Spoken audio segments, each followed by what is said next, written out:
إن الحمد لله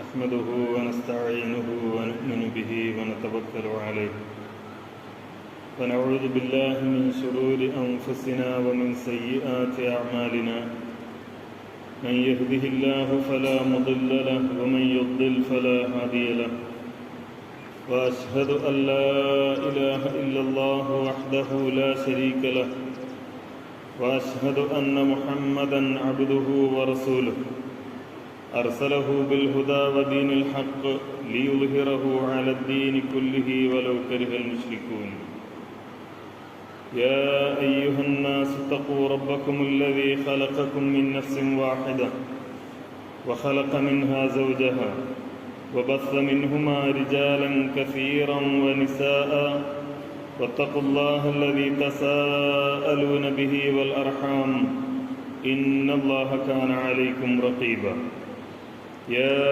أيها الذين آمنوا اتقوا الله حق تقاته ولا تموتن إلا وأنتم مسلمون يا أيها الذين آمنوا اتقوا الله وقولوا قولا سديدا يصلح لكم أعمالكم ويغفر لكم ذنوبكم ومن يطع الله ورسوله فقد فاز فوزا عظيما أما بعد فإن خير الكلام كلام الله وخير السنن سنن محمد صلى الله عليه وسلم وشر الأمور محدثاتها وكل محدثة بدعة وكل بدعة ضلالة أعوذ بالله من الشيطان الرجيم بسم الله الرحمن الرحيم الحمد لله الذي أنزل على عبده الكتاب ولم يجعل له عوجا قيما لينذر بأسا شديدا من لدنه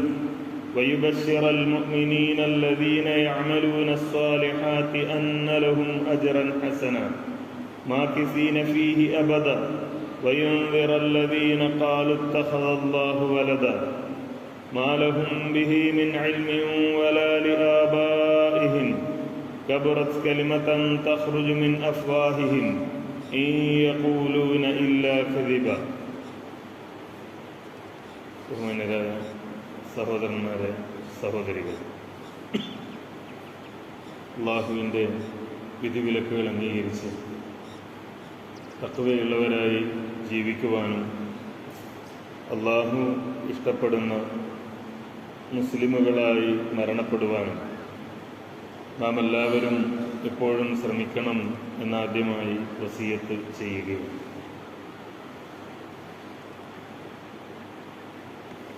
അല്ലാഹു സുബ്ഹാനഹു വ തആല മുഹമ്മദ് മുസ്തഫ സല്ലല്ലാഹു അലൈഹി വസല്ലമയിലൂടെ അവതരിപ്പിച്ച വിശുദ്ധ ഖുർആൻ അത് ലോകത്തെങ്ങുമുള്ള മനുഷ്യർക്ക് വഴികാട്ടിയ ആ ഖുർആനിനെ കാരുണ്യമെന്ന് അല്ലാഹു വിശേഷിപ്പിക്കുന്നത് നമുക്ക് കാണാൻ കഴിയും. ഞാനിവിടെ ഓതിക്കേൾപ്പിച്ച നമുക്കൊക്കെ അറിയാവുന്ന സൂറത്തുൽ കഹ്ഫിലെ ആദ്യ വചനങ്ങൾ അതാരംഭിക്കുന്നത് തന്നെ അൽഹംദുലില്ലാ എന്ന് പറഞ്ഞുകൊണ്ടാണ്. അൽഹംദുലില്ലാ എന്നതിൻ്റെ അർത്ഥം അറിയാത്ത ഒരാളും ഉണ്ടാവുകയും ജീവിതത്തിൽ എപ്പോഴെങ്കിലുമൊക്കെയായി എന്നല്ല, നമ്മുടെ നിത്യജീവിതത്തിൽ പലതവണയായി അൽഹംദുലില്ലാ എന്ന് പറയുന്നവരുമാണ് നമ്മളൊക്കെ. അള്ളാഹുവിൻ്റെ ഒരു അനുഗ്രഹത്തെക്കുറിച്ച് കേൾക്കുമ്പോൾ, ഒരു നല്ല വാർത്തയെക്കുറിച്ച്, നല്ല വർത്തമാനത്തെക്കുറിച്ച് കേൾക്കുമ്പോഴൊക്കെയാണ് നമ്മൾ അൽഹംദുലില്ലാ എന്ന് പറയുന്നത്. അള്ളാഹുവിന് സ്തുതി അർപ്പിക്കുകയാണ് ആ നന്മയുടെ പേരിൽ, ആ അനുഗ്രഹത്തിന്റെ പേരിൽ, നമുക്ക് ലഭിച്ച ആ സൗഭാഗ്യത്തിന്റെ പേരിൽ അള്ളാഹുവിന് സ്തുതി അർപ്പിച്ചുകൊണ്ടാണ് അൽഹംദുലില്ലാ എന്ന് നാം പറയുന്നത്. ഇവിടെ ഈ ആയത്ത് അൽഹംദുലില്ലാഹ് എന്ന് പറഞ്ഞുകൊണ്ട് തുടങ്ങിയതിന് ശേഷം ആ അൽഹംദുലില്ലാഹ് പറയാനുള്ള കാരണമായി അള്ളാഹു പറയുന്നത് അല്ലദീ അൻസല അലാ അബ്ദിഹിൽ കിതാബ വലം യജ്അൽ ലഹു ഇവജ. അല്ലദീ അൻസല അലാ അബ്ദിഹിൽ കിതാബ്. ഏത് അള്ളാഹുവിനാണ് സ്തുതി അർപ്പിക്കുന്നത്? അവൻ അൻസല അലാ അബ്ദിഹിൽ കിതാബ്, തന്റെ അടിമയുടെ മേൽ ഈ ഗ്രന്ഥം അവതരിപ്പിച്ചവനാണ്. എന്താണ് ആ ഗ്രന്ഥത്തിന്റെ പ്രത്യേകത? വലം യജ്അൽ ലഹു ഇവജ എന്ന് മാത്രമല്ല, ആ ഗ്രന്ഥത്തിന് അല്ലാഹു സുബ്ഹാനഹു വ തആല യാതൊരു വക്രതയും വരുത്തിയിട്ടില്ല. യാതൊരു വക്രതയും ഇല്ലാത്ത ഒരു ഗ്രന്ഥം, യാതൊരു വളവുമില്ലാത്ത ഒരു ഗ്രന്ഥം, തെറ്റിന്റെ, തിന്മയുടെ, ജീർണതയുടെ, മൂല്യശോഷണത്തിന്റെ, സാംസ്കാരിക അധപ്പതനത്തിന്റെ ഏതെങ്കിലും ഒരു മൂലയിലേക്ക് ആളുകളെ കൊണ്ടുപോകുന്ന ഗ്രന്ഥമല്ല. മറിച്ച് മനുഷ്യരെ മുഴുവൻ നേരായ വഴിയിലൂടെ നേർക്ക് നേരെ മുന്നോട്ടേക്ക് നയിക്കുന്ന ഒരു ഗ്രന്ഥം. അങ്ങനെയുള്ള ഗ്രന്ഥം അവതരിപ്പിച്ച അള്ളാഹുവിനാണ് സർവസ്തുതിയും. ഖയ്യിമ, അത് ചൊവ്വായ നിലയിലാണ്, നേർക്ക് നേരെ ഉള്ള നിലയിൽ തന്നെയാണ്. എന്തിനാണ് അല്ലാഹു സുബ്ഹാനഹു വ തആല ഈ ഗ്രന്ഥം അവതരിപ്പിച്ചിരിക്കുന്നത്? ലിയുൻദിറ ബഅസൻ ശദീദൻ മിൻ ലദുൻഹു വയുബശ്ശിറൽ മുഅ്മിനീന അല്ലദീന യഅമലൂന സ്വാലിഹാത്തി അന്ന ലഹും അജ്റൻ ഹസനൻ മാകിസീന ഫീഹി അബദ. ലിയുൻദിറ ബഅസൻ ശദീദ മിൻ ലദുൻഹു, തന്റെ പക്കൽ നിന്നുള്ള, അല്ലാഹുവിന്റെ അരികിൽ നിന്നുള്ള കഠിനമായ ശിക്ഷയെക്കുറിച്ച് താക്കീത് ചെയ്യുവാൻ വേണ്ടിയാണ് ഈ ഖുർആൻ അവതരിപ്പിച്ചതിന്റെ ഒരു ലക്ഷ്യം അതാണ്. രണ്ടാമത്തേത് വയുബശ്ശിറൽ മുഅ്മിനീന അല്ലദീന യഅമലൂന സ്വാലിഹാത്ത്, സൽക്കർമ്മങ്ങൾ അനുഷ്ഠിച്ചുകൊണ്ടിരിക്കുന്ന സത്യവിശ്വാസികളായ ആളുകൾക്ക് സന്തോഷ വാർത്ത അറിയിക്കുവാനുമാണ്. അന്ന ലഹും അജ്റൻ ഹസന, തീർച്ചയായും അവർക്ക് ഉത്തമമായ ഉന്നതമായ പ്രതിഫലമുണ്ട് എന്ന്. മാകിസീന ഫീഹി അബദ, മാത്രമല്ല അതിലവർ സ്ഥിരമായി നിൽക്കുന്നവരാണ്. ആ അനുഗ്രഹം, അല്ലാഹു സുബ്ഹാനഹു വ തആല നൽകുന്ന ആ പ്രതിഫലം, അത് അനുഭവിച്ചുകൊണ്ട് എന്നെന്നും കഴിഞ്ഞുകൂടുന്ന അവസ്ഥയിലായിരിക്കും ആ വിശ്വാസികൾ എന്നാണ് ഈ വചനത്തിലൂടെ അല്ലാഹു പറയുന്നത്. എന്തിനാണ് അല്ലാഹു വിശുദ്ധ ഖുർആൻ ഇറക്കിയിരിക്കുന്നത് എന്ന് ഈ ചെറിയ വചനത്തിലൂടെ അല്ലാഹു പഠിപ്പിക്കുകയാണ്. അതുകൊണ്ട് തന്നെ ഇത് ഏതെങ്കിലും ഒരു പ്രത്യേക കാലത്തേക്ക് മാത്രമുള്ളതല്ല, ഏതെങ്കിലും ഒരു പ്രത്യേക സമൂഹത്തിലേക്ക് മാത്രമുള്ളതല്ല, ഏതെങ്കിലും ഒരു പ്രത്യേക ഭാഷ സംസാരിക്കുന്നവർക്കോ ഏതെങ്കിലും ഒരു പ്രത്യേക രാജ്യത്ത് ജീവിക്കുന്നവർക്കോ മാത്രമുള്ളതല്ല. മറിച്ച് ഇതിന്റെ സന്ദേശം ആളുകൾ അറിയേണ്ടതുണ്ട്. ഇതിന്റെ സന്ദേശം ആളുകൾക്കിടയിലേക്ക് എത്തേണ്ടതുണ്ട്. പ്രത്യേകിച്ച് നമുക്കറിയാം, ഇന്നത്തെ കാലത്ത് ഇസ്ലാമുമായി ബന്ധപ്പെട്ട എല്ലാറ്റിനെയും തെറ്റിദ്ധരിപ്പിക്കുവാനുള്ള ശ്രമങ്ങൾ പല ഭാഗങ്ങളിൽ നിന്നായി നടന്നുകൊണ്ടിരിക്കുന്നു. വിശദീകരിക്കുകയോ വ്യക്തമാക്കുകയോ ചെയ്യേണ്ടതില്ലാത്ത വിധം ഇസ്ലാമിന്റെ അടിസ്ഥാന പ്രമാണമായ ലാ ഇലാഹ ഇല്ലല്ലാഹ് എന്ന മഹത്തായ ആദർശം, ഇസ്ലാമിന്റെ അടിസ്ഥാന തത്വമാണ് ലാ ഇലാഹ ഇല്ലല്ലാഹ്. ഒരാൾക്കും അതിൽ അഭിപ്രായ വ്യത്യാസമില്ല. ആരാധനയായി എന്തൊക്കെയുണ്ടോ അത് മുഴുവൻ അല്ലാഹുവിന് മാത്രമാണ് അർപ്പിക്കേണ്ടത് എന്ന് കൃത്യമായി പഠിപ്പിക്കുന്ന ഒരു മതമാണ് ഇസ്ലാം എന്ന് ഇസ്ലാമിന്റെ ബാലപാഠം അറിയുന്ന ആളുകൾക്കറിയാം. എന്നാൽ അത് പറയുന്നു എന്നതിന്റെ പേരിൽ, ആ ലാ ഇലാഹ ഇല്ലല്ലാഹ് ജനങ്ങളോട് പറയുന്നു എന്നതിന്റെ പേരിൽ, അള്ളാഹുവിനോട് മാത്രമാണ് പ്രാർത്ഥിക്കേണ്ടത് എന്ന് പറയുന്നു എന്നതിന്റെ പേരിൽ, നേർച്ചയും വഴിപാടുകളും അള്ളാഹുവിന് മാത്രമാണ് അർപ്പിക്കേണ്ടത് എന്ന് പറയുന്നതിന്റെ പേരിൽ, അല്ലാഹുവല്ലാത്ത ആർക്കും തന്നെ പ്രാർത്ഥന കേട്ട് ഉത്തരം ചെയ്യുവാനും നമ്മെ സഹായിക്കുവാനും സാധിക്കുകയില്ല എന്ന് പറയുന്നതിന്റെ പേരിൽ ഒരു വിഭാഗം ആളുകളെ ഭീകരവാദികളാണെന്ന് മാത്രമല്ല, അവർ നിരീശ്വരവാദികളെക്കാളും കമ്മ്യൂണിസത്തെക്കാളും ഒക്കെ അപകടകാരികളാണ് എന്ന് വരെ ഇസ്ലാമിന്റെ പേരിൽ പറയുന്ന ആളുകൾ പ്രചരിപ്പിച്ചുകൊണ്ടിരിക്കുന്ന ഒരു കാലത്താണ് നാം ഉള്ളത്. എത്രമാത്രം ഗുരുതരമായ ഒരവസ്ഥയാണത് എന്ന് നമുക്ക് മനസ്സിലാക്കാൻ കഴിയുമല്ലോ. ഇസ്ലാമിന്റെ പേരിൽ പ്രവർത്തിക്കുന്ന ആളുകൾ, ഞങ്ങൾ മുസ്ലിങ്ങളാണ് എന്ന് പറയുന്ന ആളുകൾ, ഖുർആനിന്റെ അടിസ്ഥാനപരമായ സന്ദേശത്തെ, ഏറ്റവും പ്രധാനമായ ഖുർആൻ പഠിപ്പിക്കുന്ന ആദർശം തൗഹീദാണ്. അതുപോലും പറയുന്നത് കമ്മ്യൂണിസത്തെക്കാൾ, ദൈവനിരാസത്തെക്കാൾ അപകടകരമാണ് എന്ന് ഈ ഖുർആൻ വചനങ്ങൾ ഉദ്ധരിച്ചുകൊണ്ട് പറയുമ്പോൾ ഖുർആനിനെ ഈ സമൂഹത്തിന് മുന്നിൽ അവതരിപ്പിക്കുകയും പഠിപ്പിക്കുകയും ചെയ്യേണ്ടത് ആവശ്യകത എത്രമാത്രമുണ്ട് എന്ന് നമുക്ക് മനസ്സിലാക്കുവാൻ കഴിയും. സൂറത്തുൽ ഇസ്രായിൽ അല്ലാഹു സുബ്ഹാനഹു വ തആല ഖുർആനിനെ കുറിച്ച് പറയുന്നത് ഇന്ന ഹാദൽ ഖുർആന യഹ്ദി ലില്ലതി ഹിയ അഖ്വം. തീർച്ചയായും ഈ ഖുർആൻ യഹ്ദി ലില്ലതി ഹിയ അഖ്വം, ഏറ്റവും ശരിയായ മാർഗത്തിലേക്ക് വഴി കാണിക്കുന്നു. വയുബശ്ശിറുൽ മുഅ്മിനീന അല്ലദീന യഅമലൂന സ്വാലിഹാത്തി അന്ന ലഹും അജ്റൻ കബീറ. സൽക്കർമ്മങ്ങൾ ചെയ്തുകൊണ്ടിരിക്കുന്ന സത്യവിശ്വാസികളായ ആളുകൾക്ക് വലിയ പ്രതിഫലമുണ്ട് എന്ന് സന്തോഷ വാർത്ത അറിയിക്കുകയും ചെയ്യുന്നു. وأن الذين لا يؤمنون بالآخرة أعتدنا لهم عذابا أليما. പരലോകത്തിൽ വിശ്വസിക്കാത്ത ആളുകൾക്ക് വേദനയേറിയ ശിക്ഷ ഒരുക്കി വെച്ചിട്ടുണ്ട് എന്നും ഈ വിശുദ്ധ ഖുർആനിലൂടെ അറിയിക്കുന്നു എന്നാണ്. ഈ സന്ദേശം ആളുകൾക്കിടയിലേക്ക് എത്തിക്കുക എന്ന ലക്ഷ്യത്തോടു കൂടിയാണ് മുജാഹിദ് പ്രസ്ഥാനത്തിന്റെ യുവജന വിഭാഗമായ ISM നാളെ കായംകുളത്ത് ഖുർആൻ സമ്മേളനം സംഘടിപ്പിച്ചിരിക്കുന്നത്. നാം എല്ലാവരും കഴിയുന്ന രൂപത്തിൽ അതിന്റെ ഭാഗമാകേണ്ടതുണ്ട് എന്ന് സാന്ദർഭികമായി സൂചിപ്പിക്കുകയാണ്. ഒരു കാലത്ത് വിശുദ്ധ ഖുർആൻ പഠിക്കുവാനും മനസ്സിലാക്കുവാനും അവസരമോ സ്വാതന്ത്ര്യമോ ഇല്ലാതിരുന്ന ഒരു സമൂഹമായിരുന്നു മുസ്ലിം സമുദായം. എന്തുകൊണ്ട് ജീർണമായ വിശ്വാസങ്ങളും ആചാരങ്ങളും ഒക്കെ മുസ്ലിം സമൂഹത്തിലേക്ക് കടന്നു വന്നു എന്ന ചോദ്യത്തിന്റെ ഉത്തരം ഈ ഖുർആൻ പഠിക്കാൻ അവർക്ക് അവസരം ലഭിച്ചിരുന്നില്ല എന്നതാണ്.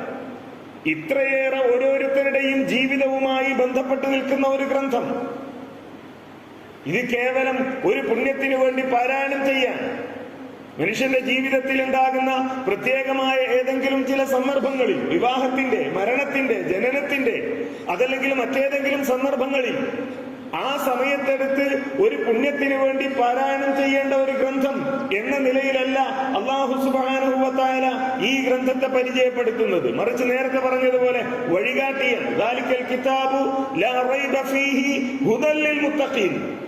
ഹുദയാണിത്, സന്മാർഗമാണ്, വഴികാട്ടിയാണ്. അഥവാ അള്ളാഹുവിനെ സൂക്ഷിച്ച് ജീവിക്കണമെന്ന് ആഗ്രഹിക്കുന്ന ഒരു മനുഷ്യൻ, നാളെ പരലോകത്തെ എനിക്ക് അള്ളാഹുവിന്റെ സ്വർഗം ലഭിക്കണമെന്ന് ആഗ്രഹിക്കുന്ന ഒരു മനുഷ്യൻ, വിശ്വാസിയായി ജീവിക്കണമെന്നും അതേപോലെ തന്നെ അള്ളാഹു ഇഷ്ടപ്പെടുന്ന വിശ്വാസിയായി മരണപ്പെടണമെന്നും ആഗ്രഹിക്കുന്ന ഒരു മനുഷ്യൻ, അവന്റെ ജീവിതവുമായി ഈ വിശുദ്ധ ഖുർആനിന് വലിയ ബന്ധമുണ്ട്.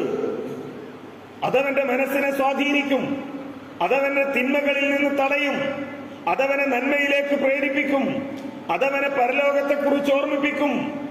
ഇങ്ങനെ ഒരുപാട് കാര്യങ്ങൾ വിശുദ്ധ ഖുർആനുമായി ബന്ധപ്പെട്ടുകൊണ്ട് അതിന്റെ പ്രത്യേകതയായി അള്ളാഹു പറയുന്നത് കാണാൻ കഴിയും. അല്ലാഹു വലിയുൽ ലദീന ആമനു യുഖ്രിജുഹും മിനൽ ളുലുമാതി ഇലൻ നൂർ. അള്ളാഹുവിനെ കുറിച്ച് തന്നെ അള്ളാഹു പറയുന്നത് അങ്ങനെയാണ്. സത്യവിശ്വാസികളുടെ വലിയാണ് അള്ളാഹു. എന്താണ് അള്ളാഹു ചെയ്യുന്നത്? യുഖ്രിജുഹും മിനൽ ളുലുമാതി ഇലൻ നൂർ. അവരെ ഇരുട്ടുകളിൽ നിന്ന് വെളിച്ചത്തിലേക്ക് നയിക്കുകയാണ്. മനുഷ്യനകപ്പെടുന്ന ഇരുട്ടുകൾ. എന്തുകൊണ്ടാണ് ഇസ്ലാം ഇക്കാലത്ത് ഇത്രയേറെ വിമർശിക്കപ്പെടുന്നത്? എന്തുകൊണ്ടാണ് ഇസ്ലാം ഇത്രയേറെ ആരോപണങ്ങൾക്ക് വിധേയമാകുന്നത്? എന്തുകൊണ്ടാണ് പലപ്പോഴും ഇസ്ലാമിനെ ആളുകൾ പ്രതിക്കൂട്ടിൽ നിർത്തുന്നത് എന്ന ചോദ്യത്തിന്റെ ഉത്തരം ഇവിടെയാണ്. അല്ലാഹു സുബ്ഹാനഹു വ തആല ജനങ്ങളെ ഇരുട്ടുകളിൽ നിന്ന് വെളിച്ചത്തിലേക്ക് നയിക്കുന്നു. വിശുദ്ധ ഖുർആൻ ജനങ്ങളെ ഇരുട്ടുകളിൽ നിന്ന് വെളിച്ചത്തിലേക്ക് നയിക്കുന്നു. ആ ഇരുട്ട് ഇവിടെ നിലനിൽക്കണമെന്ന് ആഗ്രഹിക്കുന്നവരുണ്ട്. വിശ്വാസരംഗത്തുള്ള ഇരുട്ട് ഇവിടെ നിലനിൽക്കണമെന്ന് ആഗ്രഹിക്കുന്നവരുണ്ട്. ആ ഇരുട്ട് നിലനിൽക്കുമ്പോൾ മാത്രമാണ് വിശ്വാസപരമായ ആ അന്ധതയും അജ്ഞതയും നിലനിൽക്കുമ്പോൾ മാത്രമാണ് ജനങ്ങളെ ചൂഷണം ചെയ്യാൻ കഴിയുക. വക്രതയില്ലാത്ത, ഇരുട്ടില്ലാത്ത തെളിഞ്ഞ വിശ്വാസമാണ് ജനങ്ങളുടെ മനസ്സിലുള്ളത് എങ്കിൽ അവിടെ ആത്മീയ ചൂഷകന്മാർക്ക് പ്രസക്തിയില്ല. അതുകൊണ്ട് തന്നെ അങ്ങനെ മതത്തെ ചൂഷണോപാധിയായി നിലനിർത്തണമെന്ന് ആഗ്രഹിക്കുന്നവർ വിശുദ്ധ ഖുർആനിനെ എതിർക്കും, ഇസ്ലാമിനെ എതിർക്കും. സാമ്പത്തിക രംഗത്ത് ഇരുട്ട് നിലനിൽക്കുന്നുവല്ലോ. പലിശ മുതൽ ഓരോ കാലത്തും പ്രത്യക്ഷപ്പെടുന്ന സാമ്പത്തിക രംഗത്തുള്ള പുതിയ പുതിയ തിന്മകളും ജീർണതകളും, ആ ജീർണതകൾ ഒരു സംസ്കാരത്തിന്റെ ഭാഗമാണ്. അത് സ്വാഭാവികമായി ഉണ്ടാകുന്നതല്ലല്ലോ. സാമ്പത്തിക രംഗത്ത് നടന്നുകൊണ്ടിരിക്കുന്ന ചൂഷണങ്ങൾ എന്ന് പറയുന്നത് സ്വാഭാവികമായി ഉണ്ടാകുന്നതല്ല.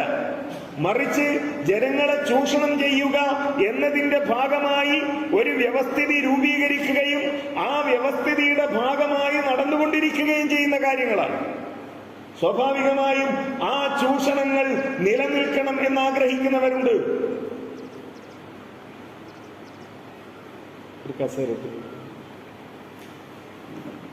ആ ചൂഷണം നിലനിൽക്കണമെന്ന് ആഗ്രഹിക്കുന്നവരുണ്ട്.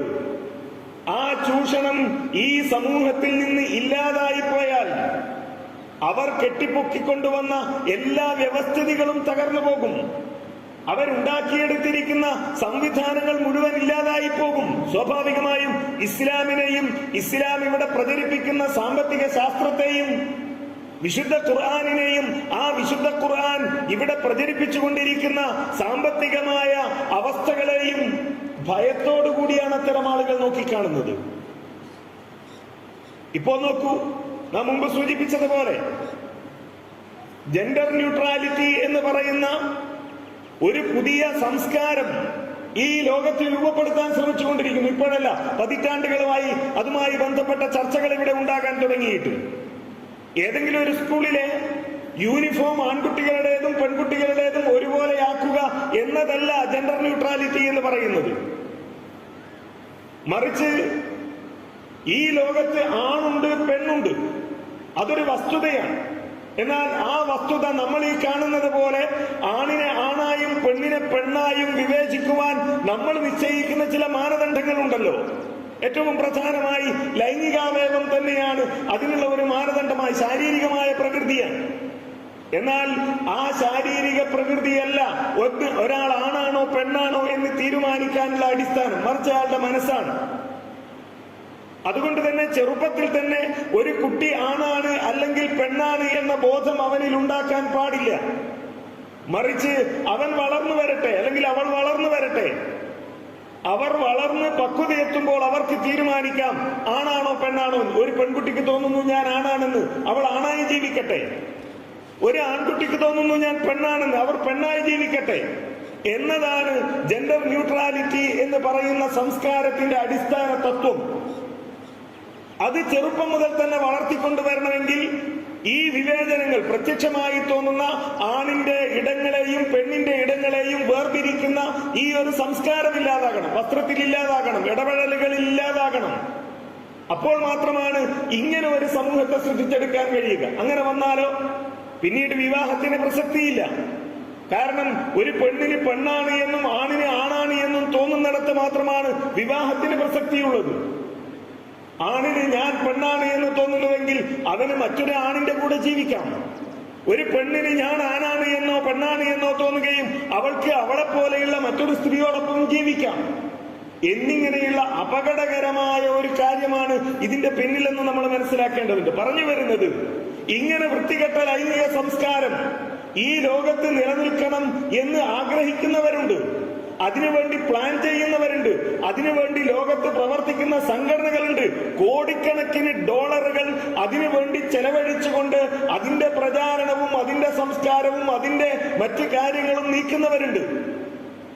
അവർക്കാർക്കാണ് നിങ്ങൾ അന്യ സ്ത്രീകളെ കാണുമ്പോ നിങ്ങളുടെ കണ്ണുകൾ താഴ്ത്തണമെന്ന് പറയുന്ന, അന്യ പുരുഷന്മാരെ കാണുമ്പോ നിങ്ങളുടെ കണ്ണുകൾ താഴ്ത്തണമെന്ന് പറയുന്ന, നിങ്ങൾ മാന്യമായി വസ്ത്രം ധരിക്കണമെന്ന് പറയുന്ന വിശുദ്ധ ഖുർആനിനെ സ്നേഹിക്കാൻ കഴിയുക? അവർക്കാർക്കാണ് നിങ്ങളുടെ വീട്ടിൽ നിങ്ങളുടെ മാതാപിതാക്കൾ, നിങ്ങളുടെ സഹോദരങ്ങൾ താമസിക്കുന്ന വീട്ടിൽ ചില സമയങ്ങളിൽ അവരുടെ വീടുകളിലേക്ക് നിങ്ങൾ കയറി ചെല്ലുകയാണെങ്കിൽ അനുവാദം ചോദിച്ച് മാത്രമേ കയറി ചെല്ലാൻ പാടുള്ളൂ എന്ന് പറയുന്ന അത്രയും സൂക്ഷ്മത ഇത്തരം ജീവിതങ്ങളിൽ പാലിക്കണമെന്ന് പറയുന്ന ഒരു ഗ്രന്ഥത്തെ ഇഷ്ടപ്പെടാൻ കഴിയുക? അതുകൊണ്ടാണ് ഈ വിദ്വേഷം ഉണ്ടാകുന്നത്. അതുകൊണ്ടാണ് ഈ വെറുപ്പുണ്ടാകുന്നത്. സ്വാഭാവികമായും അങ്ങനെ വെറുപ്പുണ്ടാകുന്ന ഒരു സന്ദർഭത്തിൽ എന്താണ് ഖുർആൻ എന്ന് പറഞ്ഞു കൊടുക്കേണ്ട, എന്താണ് ഖുർആനിന്റെ സന്ദേശമെന്ന് ബോധ്യപ്പെടുത്തി കൊടുക്കേണ്ട ബാധ്യത നമുക്കുണ്ട്. ആ ബാധ്യത നാം നിർവഹിക്കുക. അല്ലാഹു സുബ്ഹാനഹു വ തആല നമ്മെ അനുഗ്രഹിക്കുമാറാകട്ടെ.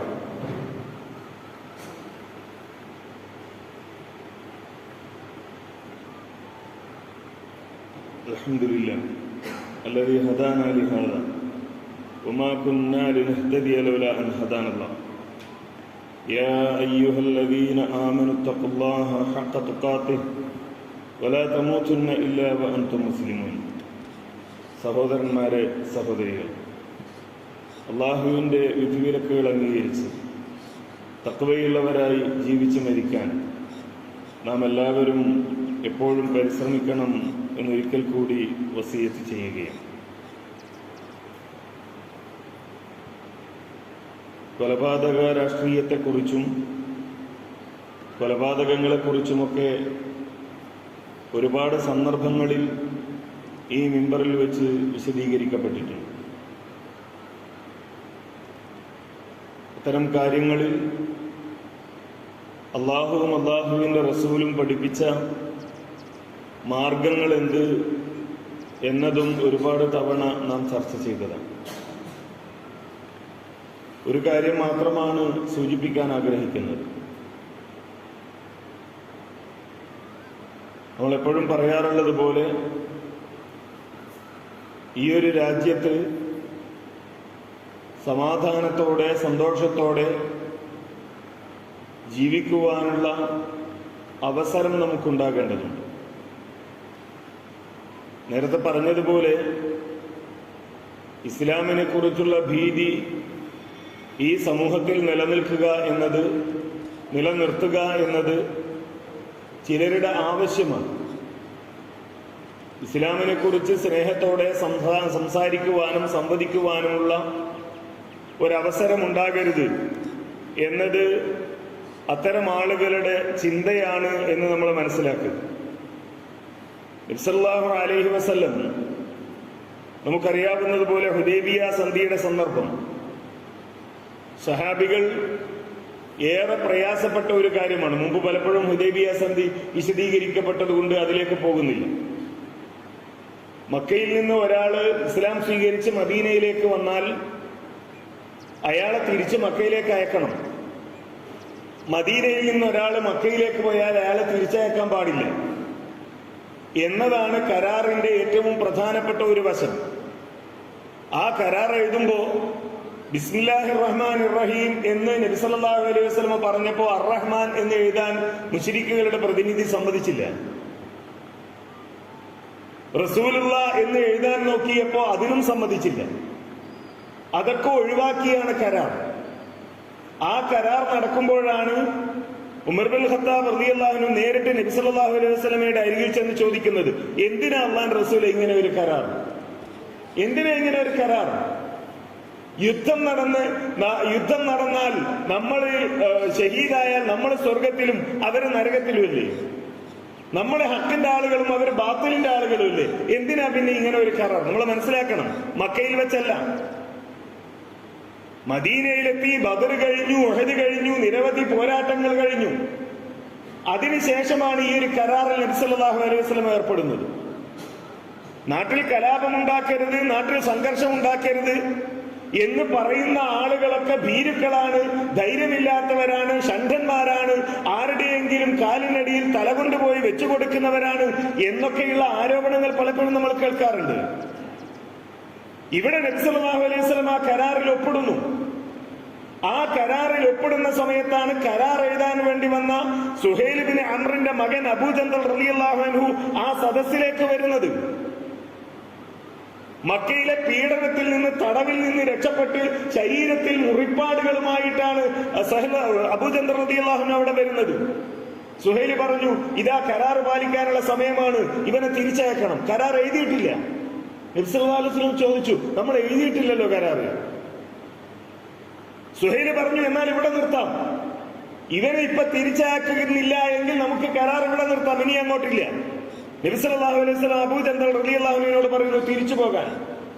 അവിടെ വെച്ച് അദ്ദേഹം ചോദിക്കുന്ന ഒരു ചോദ്യമുണ്ട്, മഅ്ശറൽ മുസ്ലിമീൻ, മുസ്ലിം സമൂഹമേ, നിങ്ങൾ എന്നെ വീണ്ടും ഈ ശിർക്കിന്റെ കേന്ദ്രത്തിലേക്ക് തിരിച്ചയക്കുകയാണോ? എന്റെ ഈ പ്രയാസങ്ങളൊക്കെ മനസ്സിലാക്കിയിട്ട് എന്നോട് വീണ്ടും പോകാൻ പറയുകയാണോ? നബി സല്ലല്ലാഹു അലൈഹി വസല്ലം അവിടെ പറയുന്നുണ്ട്, നിനക്കും നിന്നെ പോലെയുള്ള ആളുകൾക്കും അല്ലാഹു സുബ്ഹാനഹു വ തആല ഒരു വിടുതൽ തരും എന്ന് പറയുന്നുണ്ട്. എന്നിട്ട് ഈ കരാർ എഴുതി ഉമർ റളിയല്ലാഹു അൻഹു ചോദിക്കുന്നു. ഉമർ റളിയല്ലാഹു അൻഹുവിനോട് അള്ളാഹുവിന്റെ റസൂൽ മറുപടി പറഞ്ഞു, ഞാൻ അള്ളാഹുവിന്റെ റസൂലാണ്, അള്ളാഹിന്റെ കൽപ്പന ധിക്കരിക്കില്ല. വീണ്ടും ഉമർ റളിയല്ലാഹു അൻഹു അബൂബക്കർ റളിയല്ലാഹു അൻഹുവിന്റെ അടുത്തേക്ക് പോവാണ്. ഇതേ കാര്യം ചോദിച്ചു, എന്തിനാ അബൂബക്കർ ഇങ്ങനെ ഒരു കരാർ? അബൂബക്കർ റളിയല്ലാഹു അൻഹു പറഞ്ഞു, നബി സല്ലല്ലാഹു അലൈഹി വസല്ലം അള്ളാഹുവിന്റെ ദൂതനാണ്, അള്ളാഹു പറയുന്നതേ അള്ളാഹിന്റെ റസൂൽ ചെയ്യുള്ളൂ, അള്ളാഹുവിന്റെ റസൂൽ ധിക്കരിക്കില്ല. എന്നിട്ട് അറിയുമോ എത്രമാത്രം അവർക്ക് പ്രതിഷേധമുണ്ടായിരുന്നു എന്ന്? നബി സല്ലല്ലാഹു അലൈഹി വസല്ലം എല്ലാവരോടും പറഞ്ഞു, ഉംറയ്ക്ക് പോകാനാണല്ലോ വന്നത്, ഉംറ ചെയ്യാൻ സമ്മതിക്കൂല, ഇക്കൊല്ലല്ല അടുത്ത കൊല്ലം എന്നാണ്, തിരിച്ചു പോവാണ്. അങ്ങനെ പോകുമ്പോ ഈ ബലിമൃഗങ്ങളെ അറുക്കുവാനും അതേപോലെ മുടി കളയുവാനും കൽപ്പിച്ചു നബി സല്ലല്ലാഹു അലൈഹി വസല്ലം. ഒരു സഹാബി പോലും ചെയ്തില്ല. അള്ളാഹുവിന്റെ റസൂലിന് സങ്കടായി. ടെന്റിലേക്ക് കയറി ഭാര്യയോട് പറയാൻ, ഉമ്മു സലമ റളിയല്ലാഹു അൻഹയോട് പറയാൻ, ഒരാളും ചെയ്തില്ലല്ലോ ഞാൻ പറഞ്ഞത്. ഉമ്മു സലമ റളിയല്ലാഹു അൻഹ ചോദിച്ചു, എന്തിനാ റസൂലെ സങ്കടപ്പെടുന്നത്? നിങ്ങൾ ഇറങ്ങി, നിങ്ങൾ ആദ്യം ചെയ്യ്, നിങ്ങൾ ബലിയെടുക്ക്, നിങ്ങൾ മുടിയെടുക്ക്, അപ്പോ അവർ ചെയ്തോളും. അതുപോലെ ചെയ്തപ്പോഴാണ് സ്വഹാബികൾക്ക് ഇതിന്റെ ഗൗരവം മനസ്സിലായത്. ഇത് ഒരു ഭീരുത്വമാണോ നബി സല്ലല്ലാഹു അലൈഹി വസല്ലം ചെയ്തത്? അള്ളാഹുവിന്റെ റസൂലിന് ധൈര്യമില്ലാത്തതുകൊണ്ടാണോ? ഉമർ ഇബ്നുൽ ഖത്താബ് റളിയല്ലാഹു അൻഹു അവിടെയുണ്ട്, അലി ഇബ്നു അബീ താലിബ് റളിയല്ലാഹു അൻഹു അവിടെയുണ്ട്. സ്വർഗം ആഗ്രഹിച്ചുകൊണ്ട് ജിഹാദിനിറങ്ങാൻ തയ്യാറായ നൂറുകണക്കിന് സ്വഹാബികൾ ആ കൂട്ടത്തിലുണ്ട്. എല്ലാവരും അതിനുവേണ്ടി തയ്യാറാണ്.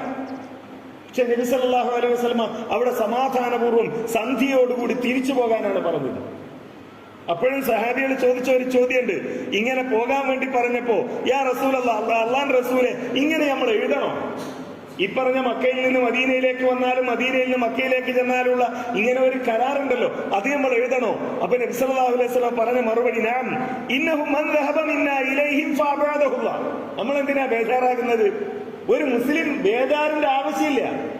നബി സല്ലല്ലാഹു അലൈഹി വസല്ലം പറയാം, നമ്മളെ കൂട്ടത്തിൽ നിന്ന് ഒരാൾ മക്കയിലേക്ക് പോയി എന്ന് വിചാരിച്ചോ, ഓൻ ഇസ്ലാം ഒഴിവാക്കി പോയതല്ലേ, ഓൻ അള്ളാഹു ഈ ദീനിൽ നിന്ന് അകറ്റിന്ന് കരുതിയാൽ മതിയല്ലോ. നമ്മളെന്തിനാ അവന്റെ പിന്നാലെ പോയി അവനെ പിന്നെ ഇവിടെ തിരിച്ചു കൊണ്ടുവന്ന് ആ ഒരു ഏർപ്പാടുണ്ടാക്കണം? അവനെ അള്ളാഹു ദീനിൽ നിന്ന് അകറ്റി എന്ന് കരുതുക. ഇനി വമൻ ജാഅനാ മിൻഹും, ഇനി അവിടുന്ന് ഒരാൾ ഇങ്ങോട്ട് വന്നു, തിരിച്ചയക്കണല്ലോ. അങ്ങനെ അയച്ചാലോ, സയജഅലുല്ലാഹു ലഹു ഫറജൻ വ മഖ്റജ, അല്ലാഹു ഒരു വഴി കാണിച്ചു കൊടുക്കും. അള്ളാന്റെ മാർഗത്തിൽ വന്നവനല്ലേ, അവൻ അള്ളാഹു സന്തോഷം നൽകും, അള്ളാഹു ഇളവ് നൽകും, അള്ളാഹു അവന് സൗകര്യം നൽകും. എത്ര ലളിതമാണ് അള്ളാഹുവിന്റെ റസൂലിന്റെ വിശദീകരണം. എന്നിട്ട് നമ്മൾ മനസ്സിലാക്കേണ്ടത്, ആ ഹുദൈബിയ സന്ധിയുടെ സന്ദർഭത്തിൽ 2000-ൽ താഴെ സ്വഹാബികളാണ്. പിന്നീട് വിരലിൽ 1-2 വർഷം കഴിഞ്ഞ് നബി സല്ലല്ലാഹു അലൈഹി വസല്ലം ഫത്ഹ് മക്കയ്ക്ക് വേണ്ടി ചെല്ലുമ്പോഴോ 1,00,000-ൽ താഴെ സ്വഹാബികളാണ്. എങ്ങനെയാ വർദ്ധിച്ചത്? ഇമാം ഇബ്നു ഹജർ അസ്കലാനി വിശദീകരിക്കുന്നുണ്ട്, ഇസ്ലാമിനെ കുറിച്ചുള്ള ചർച്ചകൾ നടന്നു എന്നാണ്. 10 കൊല്ലം യുദ്ധം ഉണ്ടാവില്ല എന്നാ കരാർ. അപ്പൊ സമാധാനമായി ആളുകൾ ഇസ്ലാമിനെ കുറിച്ച് ചർച്ച ചെയ്തു, സംവാദങ്ങൾ ഉണ്ടായി, ആളുകൾ ഇസ്ലാമിനെ പറയാൻ തുടങ്ങി, ഇസ്ലാമിനെ കുറിച്ച് അന്വേഷിക്കാൻ തുടങ്ങി. നമ്മൾ മനസ്സിലാക്കേണ്ടത്, ഹുദൈബിയ സന്ധിയുടെ ചരിത്രത്തിൽ നിന്ന് പാഠം പഠിക്കാത്ത ഒരു വിഭാഗം ലോകത്തുണ്ടെങ്കിൽ അത് മുസ്ലിങ്ങൾ മാത്രമാണെന്നാണ്. ബാക്കി എല്ലാവരും പാഠം പഠിച്ചിട്ടുണ്ട്. കാരണം എന്താണ്? ഇസ്ലാമിനെ കുറിച്ച് ഭീതിയില്ലാത്ത ഒരവസ്ഥയുണ്ടായാൽ, ഇസ്ലാമിനെ കുറിച്ച് പേടിയില്ലാത്ത ഒരവസ്ഥയുണ്ടായാൽ, ഇസ്ലാമിനെ കുറിച്ചുള്ള ചർച്ചകളും സംവാദങ്ങളും സൗഹൃദങ്ങളും ഒക്കെ നാട്ടിലുണ്ടാകും. അതുണ്ടായാൽ ഇസ്ലാമിലേക്ക് ആളുകൾ വരും, ഇസ്ലാമിനെ ആളുകൾ സ്വീകരിക്കും. അതുണ്ടാകാൻ പാടില്ല. അതിന്റെ ഒപ്പം നിന്ന് കൊടുക്കേണ്ടവരല്ല മുസ്ലിങ്ങൾ, അതിന്റെ ഒപ്പം നിന്ന് കൊടുക്കേണ്ടവരല്ല വിശ്വാസികൾ. അതുകൊണ്ട് തന്നെ നാട്ടിൽ സമാധാനമില്ലാതാക്കുന്ന, ശാന്തി ഇല്ലാതാക്കുന്ന എന്തൊക്കെ പ്രവർത്തനങ്ങളുണ്ടോ അതിൽ നിന്നെല്ലാം വിട്ടുനിൽക്കുകയും ആ ശാന്തിയും സമാധാനവും പുനഃസ്ഥാപിക്കുവാനുള്ള എല്ലാ പ്രവർത്തനങ്ങളിലും നാം പങ്കാളികളാവുകയും ചെയ്യുക. അല്ലാഹു നമ്മെ അനുഗ്രഹിക്കുമാറാകട്ടെ. റബ്ബന ആതിനാ ഫിദ്ദുനിയ ഹസന വഫിൽ ആഖിറതി ഹസനതൻ വഖിനാ അദാബന്നാർ. അല്ലാഹുവേ, ഞങ്ങളുടെ കൂട്ടത്തിൽ പലതരത്തിലുള്ള പ്രയാസങ്ങൾ അനുഭവിക്കുന്നവരുണ്ട്. എല്ലാവരുടെയും എല്ലാവരുടെയും പ്രയാസങ്ങൾ നീ ദൂരീകരിച്ചു കൊടുക്കണമേ റഹ്മാനെ. രോഗം കൊണ്ട് പ്രയാസപ്പെടുന്നവരുടെ രോഗങ്ങൾ നീ ശമനം നൽകുകയും അവർക്ക് ആരോഗ്യവും ആയുസ്സും നൽകുകയും ചെയ്യണമേ റഹ്മാനെ. റബ്ബനാ തഖബ്ബൽ മിന്നാ ഇന്നക അൻത സമീഉൽ അലീം വതുബ് അലൈനാ ഇന്നക അൻത തവ്വാബുർ റഹീം യാ ഗാഫിറൽ മുദ്നിബീൻ വൽഹംദുലില്ലാഹി റബ്ബിൽ ആലമീൻ.